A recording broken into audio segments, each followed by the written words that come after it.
'68 comeback special guitar. All put together, set up, ready to go. Ready to rock and friggin' roll, man. The original rock and roll Elvis. He came back. He was supposed to do a Christmas special for NBC. Instead, he came out in leather and this friggin' guitar and said, "No way. The old Elvis is back. And this is the new Elvis, which is like the old Elvis, but a little older and a little wiser. And a little more, he wasn't abusing drugs. The only reason he was at the end, he was doing it at first just to get through having to do 2 or 3 full shows a day when he was in Vegas for fucking Colonel Sanders. He called him Colonel Sanders once. Because, yeah, I'd like to introduce a few important people out here. And over here we got my beautiful wife, Sue. Stand up. He didn't go up. He was more of a stand up. And over here we got Colonel Sanders. Guy that takes half of my money. That's actually on a bootleg. My mom has hundreds of bootlegs records that most of them have been mastered now, bought by Elvis Presley Enterprises and remastered or just mastered and then put out as live albums because they play them all the time on the friggin' satellite that I get. Because I have Elvis, Ozzy, unfortunately Hair Nation, because there's one other one, but I won't do it because it's too stupid and it actually makes more fun. Then there's 80s on 8, so I got that. Willie's Roadhouse, Willie Nelson, because you gotta have country. Because he plays good country. Like, good country. What's that chick's name? Everybody loved her, the way she sings. She died fairly young or fairly early. Great singer. Can't remember her name. You're probably going, bah, or you don't know, but they play her. They play, because if you get Johnny Cash, he's cool, so people will play him. I got Tom Petty, so I got Tom Petty's station on there too. Tom Petty will play Johnny Cash. Everybody likes Johnny Cash because he was like a rebel, and he was country, but he was more like hillbilly rock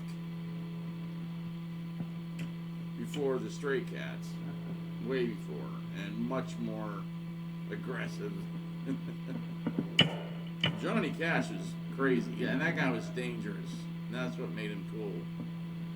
So, this is a hollow body. Like, that's pretty good. That it's not howling already. It takes a while, but it's good. So I'll play alright. There's no distortion going, no distortion pedals on. I do have the chorus on, and I'm not getting up to turning it off, so I got the chorus and the 2 Marshalls. 2 Marshalls just running as Marshalls.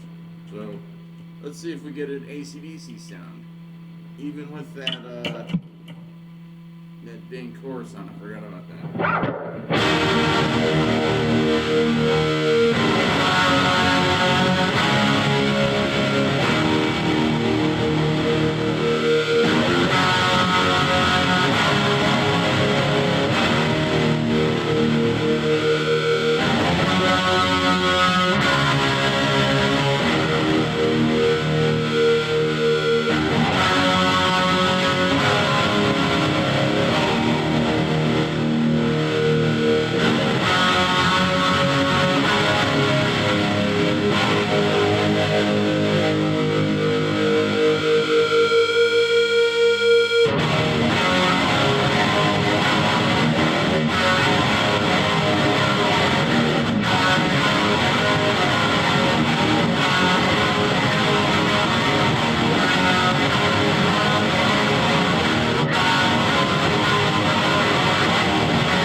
nothing but hum and howl because auto body.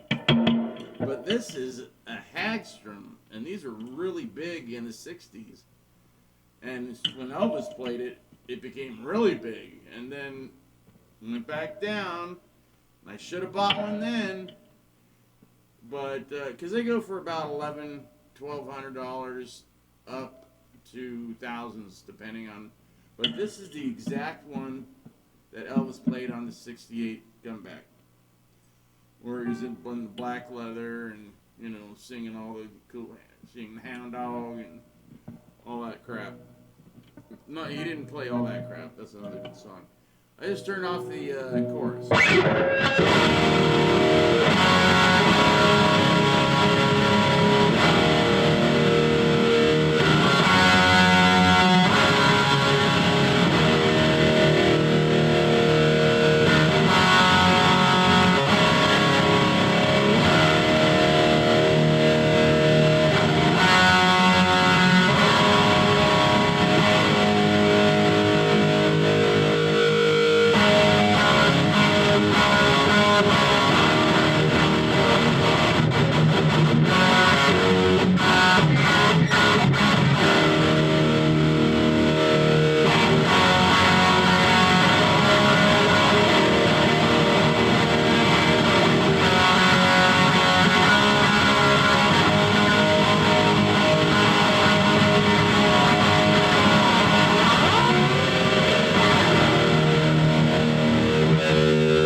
Song. It's called Burning Love.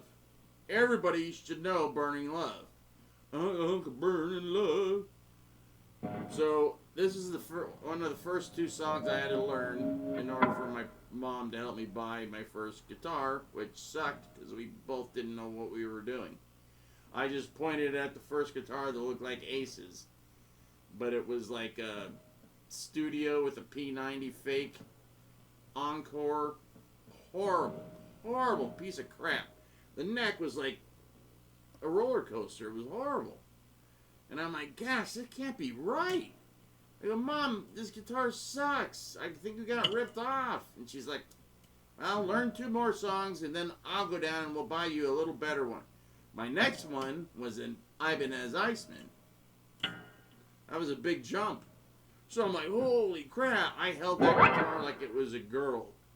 There's hundreds of pictures of me just holding it, watching TV holding it. Then I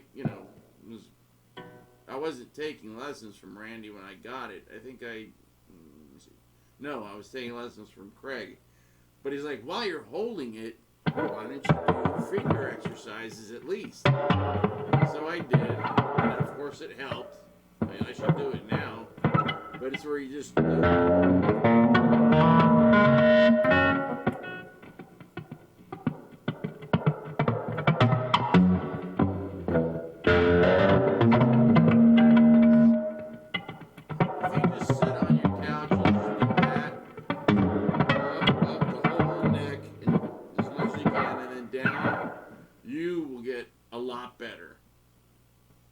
I need to do it.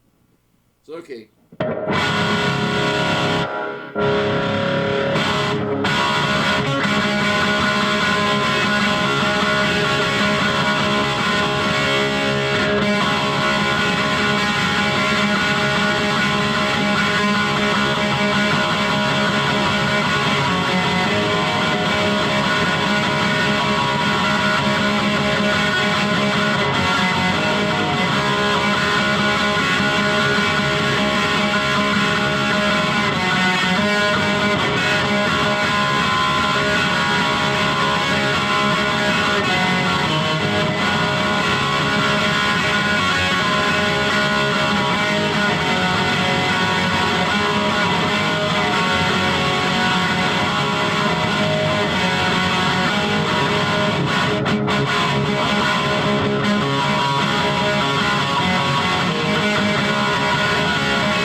that sounds not bad. So I figured out how to play that after taking lessons for like 6 months from Joe, the jazz guy. This is before Randy, because Randy was $2 more. That was $2 too much to me, and I'm like, I'll stick with the other guy. Until the other guy just couldn't teach me. I asked him to teach me Genocide by Judas Priest, and he couldn't do it. And I'm like, all right, I'm going to the other guy. And so I call up, and Mrs. Rhodes booked me, and I think I started it on Tuesdays. Tuesdays at 5 o'clock. Pretty sure that was my date. I know it was at some point with Craig, too, where I actually came full circle where Craig, I was taking the same day and same time as I did with Randy, that I was with Craig Turner. Because Craig Turner came in because he already knew, like, he was shredding. And Randy's like, what do you want me to teach you? And he goes, when I went to see you, playing Quiet Riot, this was in like 79, I'm pretty sure. Because I don't remember seeing Craig until 79. But he was picking up the extra students that Randy, Randy started to get popular enough to where there was a lot of students coming in just because of Quiet Riot and those solos he would do. Because they were like 20-minute long, so that was like the highlight of the show. It was like bad songs, Randy solo, bad songs. And what was it? Laughing gas. That's what I did. So, yeah, I went in, and my uncle's like, God, man, it sucks. I go, I know, but I just want to see the solo. He's like, okay. And so he went and got a drink, and, because he was 9 years older than me. Cool uncle, Uncle Tony. And he drove me down there, and, he drove me to see Quiet Riot. He drove me down to Gazzari's to see Van Halen. Hey, that's pretty cool. And Van Halen, he was just like, I'm like, I know. And then he just like, I got to get their album. Or their 8-track. Because he'd get their 8-track and put it in his car. And he had a, pretty badass stereo for late 70s. It was loud and it sounded good. And he had like a lowrider, Ford Fairlane. But the engine was just totally, hot rodded out. Oh man! So it was like a sleeper, like, oh, it's just a lowrider. But you hear this, and then if he stepped on it, thing would lay down rubber. My friggin' cousin took it and has just got it in my other cousin's backyard, rusting away. It's been out there for, when did he die?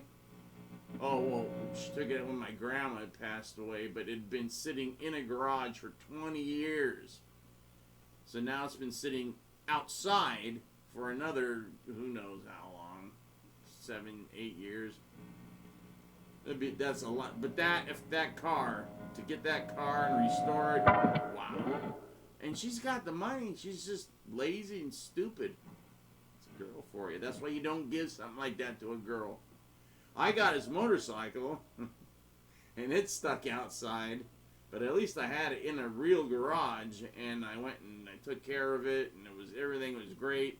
And then my friend died, and boom, his mom moved within like 2 weeks, and I had nowhere to put it. I couldn't even get it in the garage because the garage isn't a garage; it's a studio, and it's a regular door, and you can't put a motorcycle in there.